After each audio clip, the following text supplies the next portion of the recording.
Flash games. Yes, you heard it right. In 2024, I'm actually going to talk about this, and it seems like you didn't forget about it either, which made you click on this video.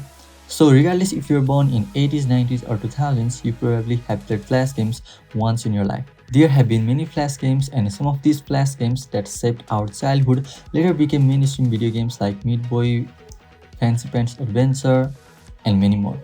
But this video, I'm going to talk about some of the mainstream video games that got their real Flash games. So fasten your seatbelt and get ready to jump down this memory lane into pure nostalgia of your favorite childhood Flash games. Super Mario Flash. It was an unofficial fan-made Mario Flash game which was published by a 28 years old Canadian pouetpu. I think I guess I pronounced that name correctly. Though the game was based on Nintendo's 1985 Super Mario Bros., the creator of the game made his own style of levels and maps. However, the feature that made this game unique was its level editor, which would allow players to make their own levels and set them on the forums where other players could play, test, and rate them. Later, the game got its successor by the name Super Mario Flash 2, released on his main site pouetpu game. I hope I pronounced that name correctly again. So, Super Mario Flash 2 was released in 2011 based on the Nintendo's original game Super Mario World. Like the previous game, it also contained the level editor where players could make their own custom level and share it on the pouetpu's main website, along with lots of new features like auto scrolls, water mode level. Hold on, did I mention that the first Super Mario Flash game was playable with both Mario and Luigi? Mario 63. Yes, another Mario game because why not? Honestly, because I think Mario 63 also deserves a place in this video, which was again a fan-made game inspired by Nintendo's Super Mario 64, Super Mario Sunshine, and Super Mario Galaxy, because Nintendo never cared about their Flash game fanbase. Joke aside, being developed since early 2006, the game got its first demo in 2008, which was well received by the players, and a year later, the full version of the game was released on the sites like CG Art and Newgrounds. The game contained levels inspired from both the original game and developers' own style, where the player could collect the power-ups, stars, and coins. Like every other game in the franchise, Mario followed the detailed story in the race to rescue Princess Peach, who was kidnapped by Bowser. The game was constantly updated and upgraded with improvements to the levels and more. It also got many of its spin-off versions like Level Designer Game Speed in 2009 and 2019, and even a Korean translated version of the game in 2016, also followed by the game's hacked version, which lets you practice the levels. Prince of Persia: The Forgotten Sands.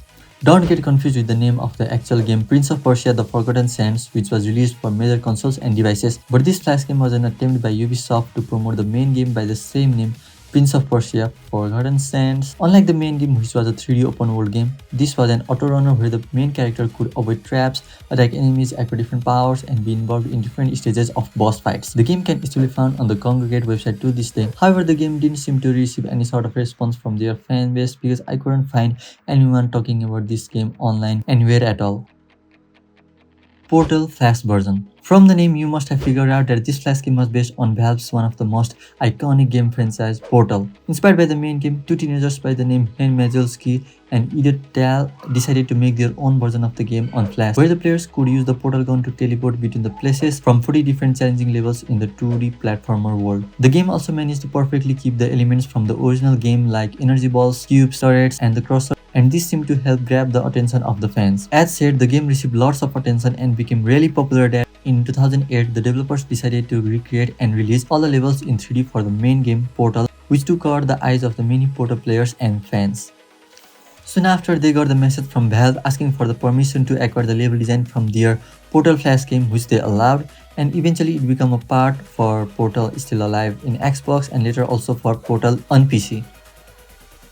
The Sims Social. The Sims Social was an official Flash game released by EA and Playfish, the company which was already acquired by EA at the time of its release in August 2011. Like the main game, it had the ability for the Sims like developing skills, aspire to different career paths, acquire traits, and more. The game allowed the players to interact with each other using Facebook as a medium with which they could send and receive gifts. Since the release, the game was incredibly popular on the platform with over 65 million players in its lifetime, in which 16 million were added in its first week alone, which made it one of the fastest growing Facebook games of all time. But soon the game had its downfall with losing popularity because of the lack of updates, which eventually made it live a very short life of 2 years when it was shut down in June 2013 due to unpopularity, low engagement, and server issues. Half-Life 2D. Inspired by Valve's Half-Life franchise, Half-Life 2D, whose real name is codename Gordon, is a 2D side-scroller flash game which was created by Nuclearvision Entertainment and published by Valve. The game offered multiple levels with challenges and puzzles similar to Half-Life and Half-Life 2, where the players could control the main character with keyboard and mouse for movements and shooting weapons. The development of the game was initiated as a fan project back in 2003, but later, Valve started participating in the development when Nuclear Vision Entertainment noticed the project and contacted Valve. The game was supposed to be an April Fool's joke when the company decided to release it on April 1st in 2004 as a prank that the game was Valve's upcoming game Half-Life 2, but got released back early on May 17 for free on Valve's Steam. Though the game managed to well attract over 600,000 players within a few weeks, it was cancelled later due to the development company Nuclear Vision Entertainment's dissolution in 2009, and right now it is no longer available on Steam. So that is all for this time. If you end up liking the content, don't forget to subscribe, give a like, and see you in the next video.